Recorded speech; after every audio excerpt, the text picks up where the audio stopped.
Ashamaa harka fuunee daawwattootaaf dhaggeeffattoota Finfinnee Maltiimiidiyaa nagaan keenya kabajaa bakka irraa nu hordoftan maratti isin qaqqabu jenna. Akkam jirtu? Waraanni bilisummaa Oromoo mariin nagaa Taanzaaniyaatti jalqabamuuf jedhu tarkaanfii murteessaa ta'uu ifoomse. Marii araaraa Taanzaaniyaatti borganama eegalamu irratti hirmaachuuf bakka buutonni mootummaa Itoophiyaa 4 fi taajabdoonni galgala kana Taanzaaniyaa qaqqabaniiru. Bakka buutonni ABO WBO 4 biyyoota dhiyaa Ameerikaa, Awurooppaa fi Awustiraaliyaa irraa dursanii ganamarraa Taanzaaniyaa qaqqabuutu himame. Miseensoti garee mootummaa Itoophiyaa bakka bu'uun marichaaf ergaman Dr. Geediyoon Ximootiyoos, Ambaasaadder Reedwaan Huseen, Obbo Kaffaaloo Tafarraa, Jeneraal Damissee fi Obbo Boonsaa Uunatuu ta'uutu himame. Gama ABO WBOtiin jilli waraanni bilisummaa Oromoo ABO WBO marii nagaa mootummaa Itoophiyaa waliin Taanzaaniyaatti gaggeeffamuuf bakka buutonni maricha irratti hirmaatan Profeesar Muhammad Hassan, Obbo Jireenyaa Guddataa, Obbo Xaa Abdii, Dr. Bantii Ujuluu fi Obbo Warquu ta'uutu gabaafame. Taajabdoonni marichaaf kaadhimaman kan garee lamaanuu keessaa filataman jiraachuu akkasumas ammoo qaamni sadaffaan mootummaa Keeniyaa, mootummaa Noorwee, Igaadii fi Ameerikaa irraa bakka buufamanii ergamaniiru.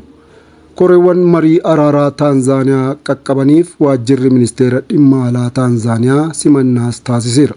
Mootummaan Itoophiyaa waraana kaaba biyyattii keessatti TPLF waliin waggoota 2 ture karaa nagaa erga xumuree booda waraana bilisummaa Oromoo waliinis tarkaanfii wal fakkaataan fudhatamuu akka qabu namoonni siyaasaa gaafataa turan.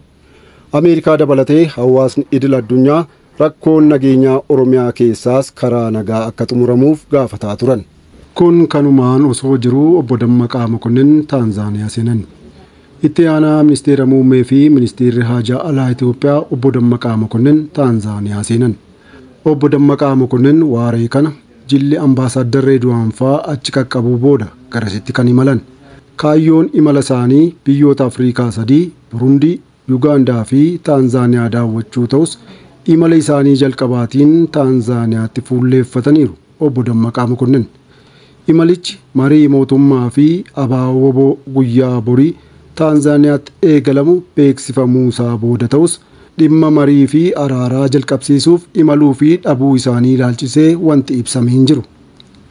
Egaan daawwattootaa fi dhaggeeffattoota Finfinnee Maltiimiidiyaa oduun ammaaf jenne kana fakkaata ture. Waan nu hordoftaniif guddaa galatoomaa.